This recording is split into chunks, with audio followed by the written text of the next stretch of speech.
Example number 6.4. In a ballistics demonstration, a police officer fires a bullet of mass 50 gram with a speed of 200 meter per second on soft plywood of thickness 2 centimeter. एक ballistic demonstration में एक police officer ने एक bullet को fire किया और उस bullet का जो मास है वो है 50 ग्राम, जिसको हम किलोग्राम में भी लिख सकते हैं, दैट इज 50 इंटू 10 की पावर -3 किलोग्राम। अब ये जो बुलेट है इसकी इनिशियल स्पीड यहां पर गिवन है, that is 200 metre per second on soft plywood of thickness 2 centimetre.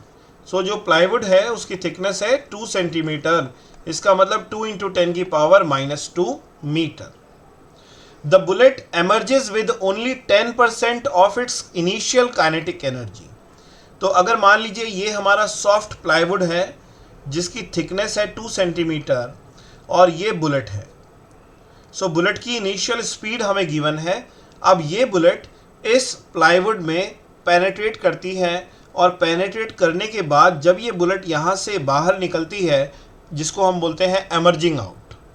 तो जब ये बुलेट एमर्ज आउट होती है तो उस समय इस बुलेट की जो वेलोसिटी है, जो काइनेटिक एनर्जी है, that kinetic energy is 10% of initial kinetic energy. कि एमर्जिंग आउट की जो काइनेटिक एनर्जी है वो इनिशियल काइनेटिक एनर्जी के 10% के इक्वल है। What is the emergent speed of the bullet? तो हमें निकालना है यहां पर emergent speed of the bullet. So according to the question के अनुसार हम यहां पर लिख सकते हैं कि फाइनल काइनेटिक एनर्जी या एमर्जिंग काइनेटिक एनर्जी जो है that is equal to 10% of initial kinetic energy. Now अब इनिशियल काइनेटिक एनर्जी का फॉर्मूला क्या है? दैट इज हाफ mv², और 10% को आप लिख सकते हो 10/100 इंटू हाफ m, और यहां पर मैंने इनिशियल स्पीड को u लिया है तो मैं यहां पर u लिखूंगा। इट इज इक्वल टू 0 से 0 cancel and it is your half mv²। यहां पर जो v है वो है हमारी एमर्जिंग स्पीड ऑफ बुलेट, जिस स्पीड से बुलेट उस प्लाईवुड से एमर्ज आउट हुई है, बाहर निकली है। ओके, तो इसको सॉल्व कर लेते हैं। चलिए 1/2 से 1/2 कैंसिल हो जाएगा, m से m कैंसिल हो जाएगा। Now v² is equal to 1/10 and initial speed of bullet हमें गिवन है that is 200 metre per second.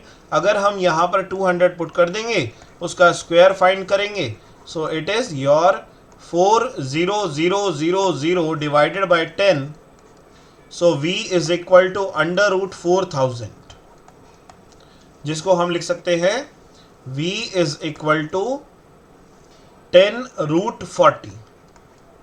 सो √40 की वैल्यू होती है 6.32, it is 6.32। So emerging speed of the bullet is 63.2 metre per second. ऐसे इसको solve कर सकते हैं, ये हमने इसमें कॉन्सेप्ट अप्लाई किया। ओके, तो ऐसे कर सकते हैं। चलिए अब नेक्स्ट क्वेश्चन सॉल्व करते हैं। नेक्स्ट क्वेश्चन है हमारा question number 6.5। This is question 6.5। A woman pushes a trunk on a railway platform which has a rough surface। एक वुमन एक ट्रंक को पुश करती है रेलवे प्लेटफॉर्म पर और वो जो सरफेस है वो रफ है। She applies a force of 100 newton over a distance of 10 metre. तो वुमेन ने जो फोर्स अप्लाई की उसका मैग्नीट्यूड है 100 न्यूटन और जो डिस्टेंस ट्रेवल किया that is 10 metre. Thereafter उसके बाद she gets progressively tired and her applied force reduces linearly with a distance of 50 newton. तो जो फोर्स अब उन्होंने अप्लाई की F2 फोर्स, ये F1 थी, that is 50 newton. The total distance through which the trunk has moved is 20 metre. Total distance 20 metre है तो इसका मतलब रिमेनिंग डिस्टेंस 10 मीटर होगा। टोटल डिस्टेंस 20 मीटर, 10 मीटर के लिए उन्होंने 100 न्यूटन फोर्स लगाई तो रिमेनिंग डिस्टेंस पर 50 न्यूटन फोर्स लगाई, इसका मतलब रिमेनिंग डिस्टेंस तो 10 मीटर होगा। प्लॉट द फोर्स अप्लाइड और by the women and the frictional force which is 50 Newton, और यहाँ पर फ्रिक्शनल फोर्स भी गिवन है जो कि है 50 Newton.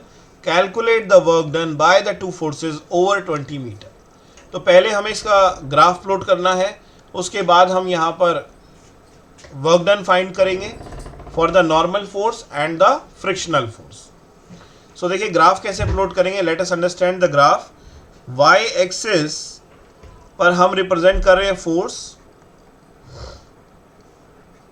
In newton, and on X axis I am representing here the distance travelled. Okay, ये डिस्टेंस ट्रेवल्ड हो गया इन मीटर, यूनिट इसकी हमने मीटर ली। और जो फ्रिक्शन है वो अपोजिट डायरेक्शन में लगता है, तो फ्रिक्शन के लिए हमने माइनस वाई एक्सिस का यूज किया, so it is friction force. O is the origin. Now total distance is 20 metre, so मैंने मार्क किया 5 metre, 10 metre, 15 metre and 20 metre.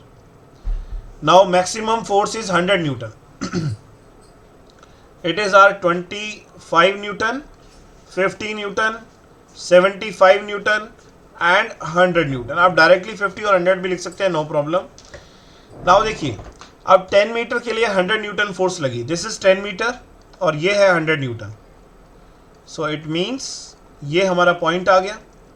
10 metre तक हमने 100 न्यूटन कांस्टेंट फोर्स अप्लाई की, लेकिन 10 मीटर के बाद हमने 50 न्यूटन फोर्स अप्लाई की, जो कि आपकी लीनियरली रिड्यूस हो रही है। लीनियरली रिड्यूस होने का मतलब नेक्स्ट 10 मीटर हो गया 20, 10 + 10 20, और यहाँ पर जो फोर्स है वो है आपकी 50 न्यूटन। दोनों पॉइंट्स को ज्वाइन कर दीजिए, अब आपकी फोर्स जो है वो लीनियरली रिड्यूस हो रही है। Okay, now we have to find out the work done. So first case में हम फाइंड करेंगे work done by applied force, work done by applied force. फिर हम फ्रिक्शन का सॉल्व करेंगे, तभी उसका ग्राफ भी प्लॉट करेंगे। सो वर्क डन कैलकुलेट करने के लिए हमें ये शेडेड पोर्शन का एरिया कैलकुलेट करना होगा, क्योंकि हम जानते हैं area of force displacement graph gives work done, gives work done. ये 1 मार्क में भी क्वेश्चन कई बार आ जाता है कि जो फोर्स डिस्प्लेसमेंट का ग्राफ होता है उसके एरिया से हमें क्या मिलेगा। तो एरिया का मतलब होता है length into breadth, it means Y axis multiply by X axis. अगर आप फोर्स को डिस्प्लेसमेंट से मल्टीप्लाई करेंगे then you will get the work done. Okay, so अब हमें क्या करना है, शेडेड पोर्शन का, ये जो शेडेड पोर्शन है इसका हमें एरिया फाइंड करना है। जैसे ही हमें एरिया पता चलेगा इसका मतलब हमने इसका वर्क डन कैलकुलेट कर लिया। तो देखिए यहाँ पर पहले हम इस रेक्टेंगल का एरिया कैलकुलेट कर लेते हैं।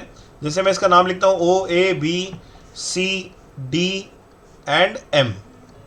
So area of rectangle, area of rectangle OABM plus area of trapezium. So area of trapezium है हमारा, जो नेम है ट्रेपेजियम का वो है MBCD, MBC और D, ये अलग पोर्शन है, ठीक है। सो एरिया ऑफ रेक्टेंगल क्या होता है, length into breadth.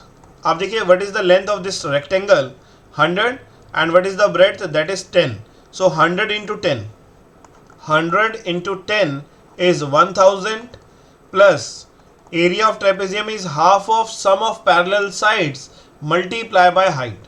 parallel sides देखिए BM है 100 और CD है 50, so it is 100 plus 50 that is 150 multiply by height। अब इन दोनों के बीच में जो परपेंडिकुलर डिस्टेंस है ये कितना है, तो उसके लिए आप देख सकते हैं 20 minus 10 is 10, so it is 10। so we can cancel it, 2 5s are 10, so 1000 plus 15 5s are 75, so it is 750। so total work done is 1750 joule is the total amount of work done by the applied force on the trunk by the woman। Now in second part we have to find out the work done by the friction force।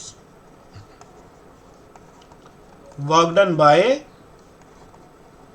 Friction force. Friction is -50 Newton. Friction जो है वो opposing force है, तो उसको हम represent करेंगे as -50 Newton. सो 20 metre तक हमने फ्रिक्शन -50 न्यूटन लगा है। सो इसका जो एरिया आएगा that is -50 multiply by 20। So work done by the friction is -50 multiply by 20, so it is -1000 joule. This is the amount of work done by the friction force.